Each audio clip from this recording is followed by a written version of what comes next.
السلام علیکم ورحمۃ اللہ وبرکاتہ۔ الحمدللہ رب العالمین والعاقبۃ للمتقین والصلاۃ والسلام علی نبیہ المرسلین، اما بعد فاعوذ باللہ من الشیطان الرجیم، بسم اللہ الرحمن الرحیم۔ سورہ البقرہ کی آیت نمبر 51 ہے۔ اللہ فرماتے ہیں وَإِذْ، اور جب، وَعَدْنَا، ہم نے، میعاد مقرر کی یا ہم نے وعدہ کیا، میعاد مقرر کی یا وعدہ کیا دونوں ترجمے کیے جا سکتے ہیں، موسیٰ علیہ السلام سے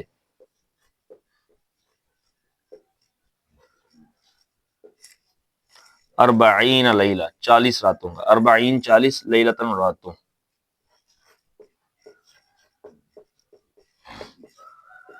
40 راتوں کا، ثم پھر، اتخذتم،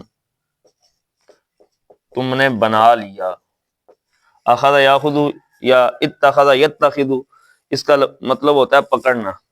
اتخذتم، تم نے بنا لیا، العجلہ، بچھڑا، من بعدہ، اس کے بعد، وانتم ظالمون، اور تم ظالم تھے۔ اور جب ہم نے وعدہ کیا موسیٰ علیہ السلام سے، یا ہم نے میعاد مقرر کی موسیٰ علیہ السلام سے 40 راتوں کی، ثم پھر اتخذتم العجلہ، تم نے بچھڑا بنا لیا، وانتم ظالمون، اور تم ظالم تھے، من بعد ہی، اس کے بعد، وانتم ظالمون، اور تم ظالم تھے۔ آیت نمبر 51 ہے۔ موسیٰ علیہ السلام اور بنی اسرائیل جب مصر سے ہجرت کر کے، مائیگریٹ ہو کے، فرعون سے اپنی جان بچا کے، سمندر کو کراس کر کے صحرائے سینا میں پہنچے، تو وہاں پر اس وقت تک ان کے پاس کوئی آسمانی کتاب موجود نہیں تھی۔ اس سے پہلے بنی اسرائیل کس پر عمل کرتے تھے؟ کس شریعت پر عمل کرتے تھے؟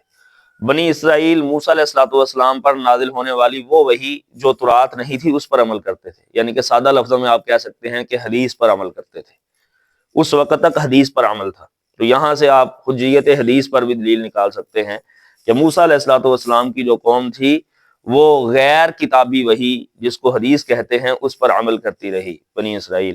اور پھر جب صحرائے سینا میں پہنچے تو اللہ رب العزت نے موسیٰ علیہ السلام کو بلایا 40 راتوں کے لیے طور پہاڑ کے اوپر، کتاب دینے کے لیے، تورات دینے کے لیے، دن اور رات 40۔ پارہ نمبر 10 کے اندر مزید وضاحت کے ساتھ موجود ہے۔ پہلے 30 راتوں کے لیے بلایا، پھر 10 راتوں کا اضافہ کیا تو 40 راتیں ہو گئیں، اور 40 راتوں کے لیے اللہ رب العزت نے موسیٰ علیہ السلام کو بلایا تورات دینے کے لیے۔ اور پیچھے موسیٰ علیہ السلام نے اپنی قوم میں اپنے بھائی ہارون علیہ السلام کو چھوڑا تھا۔ اس کی مکمل اس واقعہ کی وضاحت کے لیے آپ سورہ طٰہٰ، اس کی سورہ طٰہٰ کی آیا نمبر 87 سے لے کے 97 تک اس واقعہ کی مکمل تفصیل موجود ہے کہ موسیٰ علیہ السلام طور پہاڑ پہ چلے گئے، پیچھے سے جو قوم تھی، ان کے اندر ایک بندہ تھا، اس کا نام تھا سامری، جادوگر تھا۔ وہ جو کہا جاتا ہے کہ وہ جو جادوگر 70,000 لوگ مسلمان ہوئے تھے فرعون کے ساتھ، فرعون کے جادوگروں کے ساتھ، جب موسیٰ علیہ السلام کا مقابلہ ہوا تھا جادو کا، اور موسیٰ علیہ السلام نے اپنے معجزے کے ذریعے سے جو اللہ رب العزت نے ان کو عطا کیا تھا، جادوگروں کو شکست دی تھی، تو پھر جو ہے وہ جو مسلمان ہوئے تھے ان میں سے ایک بندہ تھا سامری۔ تو بنی اسرائیل کے پاس زیورات تھے، اس نے زیورات جو ہے وہ آگ لگائی، ان کو پگھلایا، اور اس کے اندر پھونک ماری جادو کے ذریعے سے، اور جبریل کے قدموں سے اس نے مٹی لی اور پھونک ماری، اور پھونک مار کے اس نے جو ہے اس کو بچھڑا بنا دیا۔ اور موسیٰ علیہ السلام اللہ رب العزت طور پہاڑ کے اوپر اللہ رب العزت سے تورات لینے کے لیے گئے تھے۔ اللہ رب العزت نے وہاں پر موسیٰ علیہ السلام کو بتلایا، قال فإنا قد فتنا قومك من بعدك وأضلهم السامري، اللہ رب العزت نے فرمایا بے شک ہم نے آپ کی قوم کو آزمایا، وأضلهم السامري، اور سامری نے ان کو گمراہ کر دیا، اور سامری نے جو ہے بچھڑا بنا کے کہا یہ تمہارا خدا ہے۔ موسیٰ علیہ السلام فناسیہ، موسیٰ علیہ السلام تو بھول گئے ہیں، ان کو پتہ نہیں ہے اصل میں یہ موسیٰ کا وَإِلَٰهُكُمْ وَإِلَٰهُ موسیٰ، یہ تمہارا بھی معبود ہے اور موسیٰ علیہ السلام کا بھی معبود ہے۔ فناسیہ اصل میں وہ بھول گئے، انہیں یاد نہیں رہا، اصل میں یہ بچھڑا تمہارا معبود ہے۔